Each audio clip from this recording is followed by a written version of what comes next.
Hello, everyone. Thank you for taking the time to hear my story today. It's one I've held close for a long time, a quiet truth that shaped the rest of my life. I'm sharing it now because sometimes the quiet truths are the ones that need to be spoken the loudest. Before we truly begin, let me know where you're listening from. It's always comforting to imagine people from all corners of the world sharing this moment with me. My name is Arthur. And for most of my life, I was invisible. Not literally, of course, but in the way that matters most, when you're navigating the intricate, often cruel dance of family dynamics. My family, you see, was aspirational, or rather, some branches of it were. The kind of aspiration that involved lavish homes, imported cars, and conversations peppered with stock portfolios and European vacations. And then there was me, existing on the fringes, a faded sepia photograph in a vibrant, high-definition album. I was the black sheep, the quiet cousin, the one who worked with his hands. I owned a small, independent garage.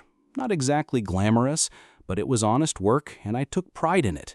I could fix anything with an engine, coaxing life back into sputtering relics, listening to their mechanical whispers. My shop, Arthur's Auto, was more than just a business. It was my sanctuary. It smelled of oil, gasoline, and possibility.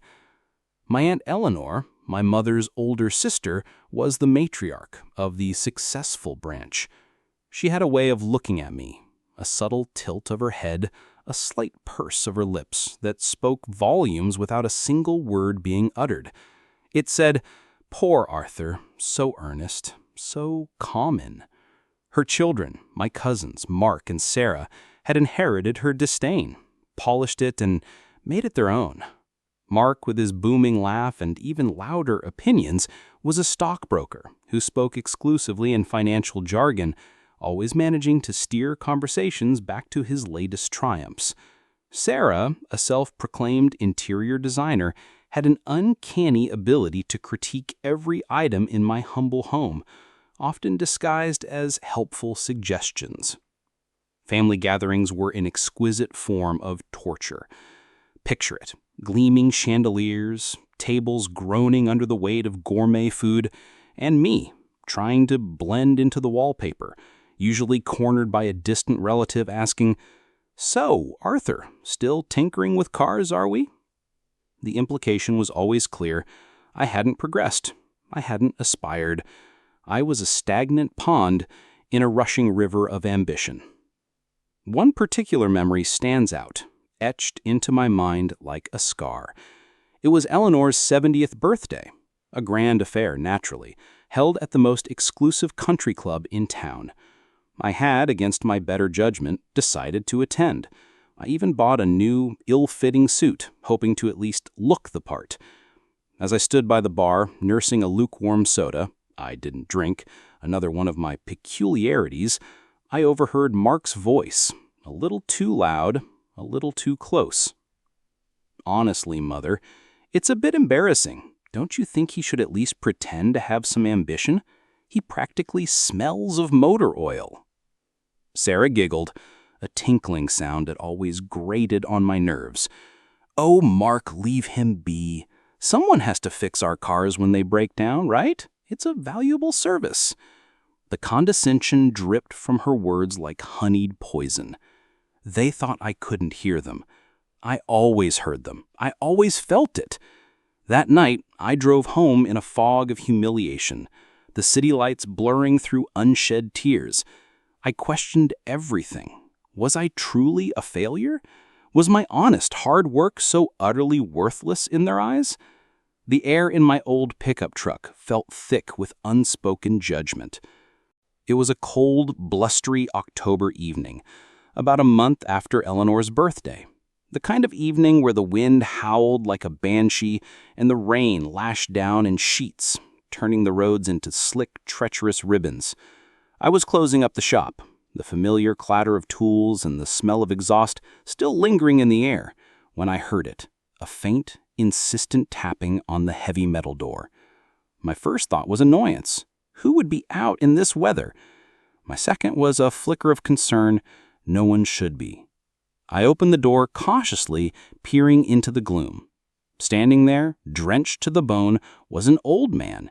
He was thin, his face a road map of wrinkles, and he clutched a worn leather satchel to his chest as if it contained his most precious possessions. His ancient car, a beat-up sedan from the 70s, was sputtering pitifully by the curb, steam rising from its hood like a dying breath. "Sir," he stammered, his voice raspy with cold, I hate to bother you so late, but my car, it just died on me. I'm trying to get to the next town. My granddaughter is in the hospital, and I promised I'd be there." My heart went out to him. I knew that desperation, that gnawing worry. I also knew that it was nearly 8 p.m. I was exhausted, and I still had paperwork to do. But something in his eyes, a desperate plea mixed with a quiet dignity, stopped me. Come in," I said, pulling him inside out of the howling wind. "You're soaked. Let's get you warm first." I made him a hot cup of tea, the kind with extra sugar that warms you from the inside out, and offered him a dry blanket. As he huddled by the small space heater in my office, sipping his tea, I went out into the relentless rain to assess his car. It was worse than I thought. The engine block was cracked, a monumental repair that would take days, if not weeks, and cost more than this old man probably had. I came back inside, the chill clinging to my clothes.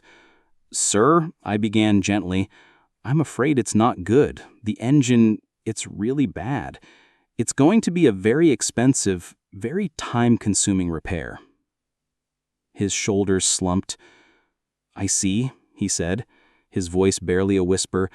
I don't have that kind of money, son. Not right now. I just need to get to my granddaughter." He looked so utterly defeated. I thought about my cousins, their expensive cars, their casual dismissals of my existence. I thought about the coldness of their world, the way everything was measured in dollars and cents. And then I looked at this man, his simple plea, his genuine pain. "Tell you what," I said, a sudden warmth spreading through my chest. "You're not going anywhere in that car tonight. It's too dangerous. And your granddaughter needs you. I'm going to lend you my truck." His eyes widened. Your truck? But..." "No buts," I insisted. "It's reliable. Just promise you'll bring it back when you can. And don't worry about the car. I'll get it towed and figure something out. Just go be with your family." He left me, a small, hunched figure, disappearing into the storm, and I was left alone in my quiet garage, a strange sense of peace settling over me. I knew it was a risk, lending my truck to a stranger, but it felt right. It felt human. Days turned into a week, then 2. The old man hadn't returned. A tiny seed of doubt began to sprout. Had I been foolish? Had I allowed my soft heart to be taken advantage of? I pushed the thoughts away, focusing on repairing his car, a labor of love that stretched into long, late nights. I found a used engine, painstakingly rebuilt it, and got his old sedan running like a kitten again. It cost me a fair bit, both in time and materials, but I told myself it was worth it. Then, one sunny afternoon, nearly 3 weeks after that stormy night, a sleek black town car pulled up to my shop. It was the kind of car that announced its arrival with almost a regal silence. A chauffeur, impeccably dressed, stepped out and opened the back door. From it emerged the old man, but he looked different. He was clean-shaven, his clothes were new, and he carried himself with an air of quiet authority I hadn't noticed before. He walked over to me, a warm smile on his face. "Arthur," he said, extending a hand, "I apologize for the delay. My granddaughter's recovery took longer than expected, but I'm here now, and I've brought your truck back, good as new." He gestured to my pickup, which sat gleaming, freshly washed and waxed, in the sunlight. "No worries, sir," I said, shaking his hand. "Glad to hear your granddaughter is doing better." "She is, thanks to you," he replied, his gaze unwavering. "And about my car. You fixed it." It wasn't a question. "Yes," I admitted, a little sheepishly. "It was quite a job, but she's running beautifully now." He nodded slowly. "Arthur," he began, his voice taking on a more serious tone, "you showed me a kindness that night, a generosity of spirit I rarely encounter. You didn't know who I was, yet you helped a desperate old man without a second thought. My name is Thomas Sterling." He then proceeded to do something that would forever change the trajectory of my life. He didn't offer me money, not directly. Instead, he offered me an investment in me. He spoke of expanding my garage, bringing in new technology, establishing a training program for young mechanics from disadvantaged backgrounds. He spoke of building something real, something that reflected the values of integrity and hard work that he'd seen in me. He was offering me a partnership, a chance to turn Arthur's Auto into Sterling Automotive Services, with me at the helm, retaining full creative control. All the capital, all the resources I could ever need. My eyes welled up. This wasn't just money, it was validation. It was belief. Before we move on to the rather dramatic conclusion of this tale, I want to take a moment to thank you again for listening. It's not easy to revisit these memories, but I hope there's something in them that resonates with you. The official announcement of the Sterling Group's new venture, Sterling Automotive Services, with me, Arthur, as its CEO, came about 6 months later. It was a modest press conference designed to be understated, but the news rippled through the local community, then through the financial circles, and eventually, inevitably, back to my family.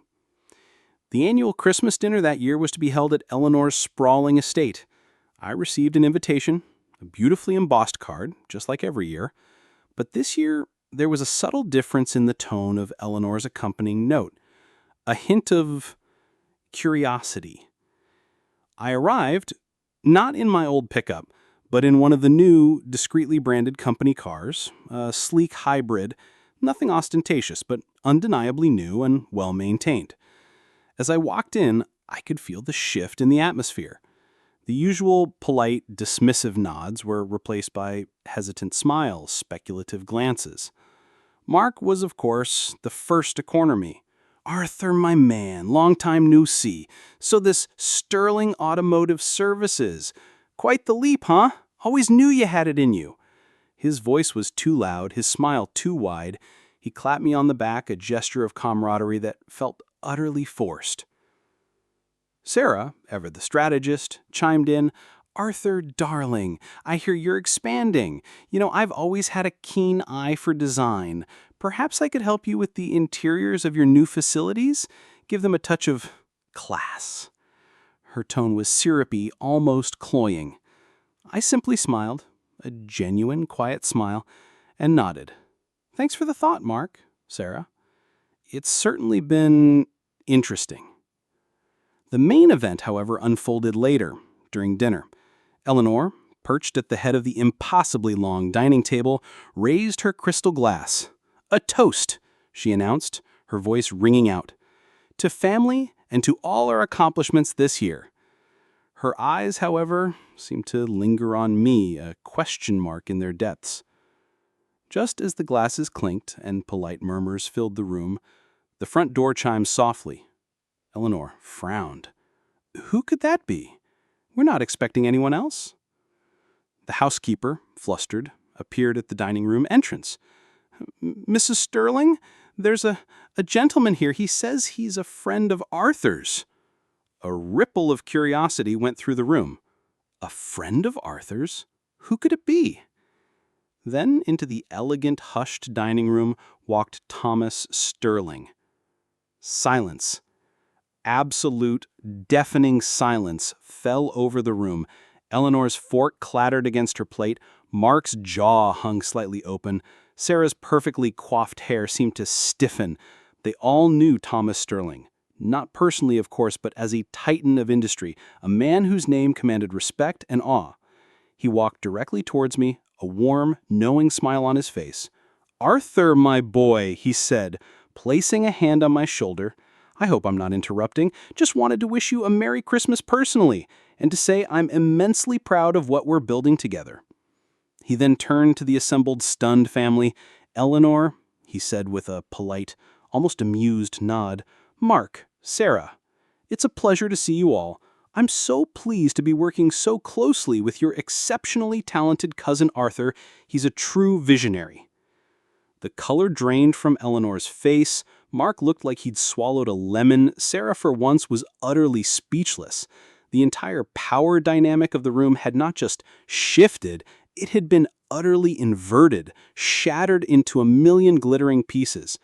The dinner continued, but the atmosphere was entirely different. Thomas Sterling, with his quiet dignity and genuine warmth, subtly steered conversations, always highlighting my contributions, my vision. He spoke of the integrity of my work, the potential of our new company, the values we shared. My cousins, who had once openly mocked my tinkering, now found themselves stammering praises, trying to insert themselves into the conversation, attempting to claim some distant connection to my newfound success.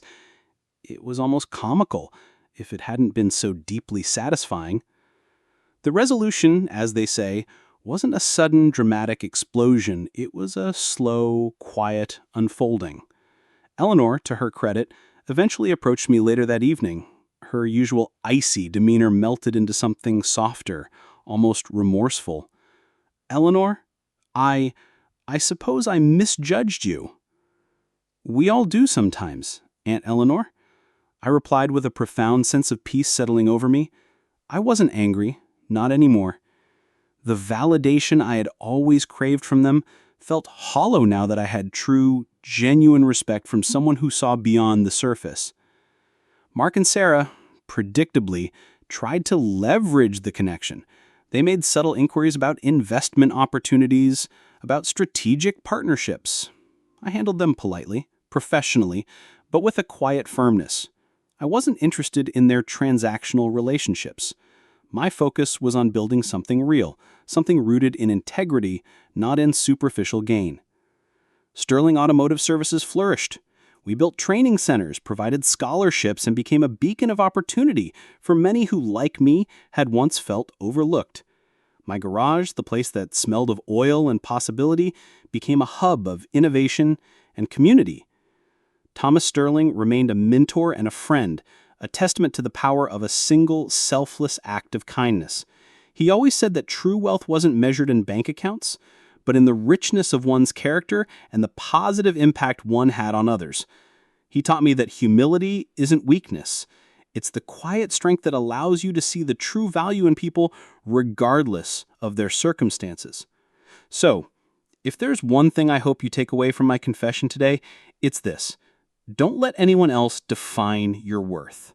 And never, ever underestimate the profound ripple effect of a single genuine act of kindness. You never know whose life you might touch, or how that small act might come back to illuminate your own path. Thank you again for listening. I wish you all peace and genuine connection.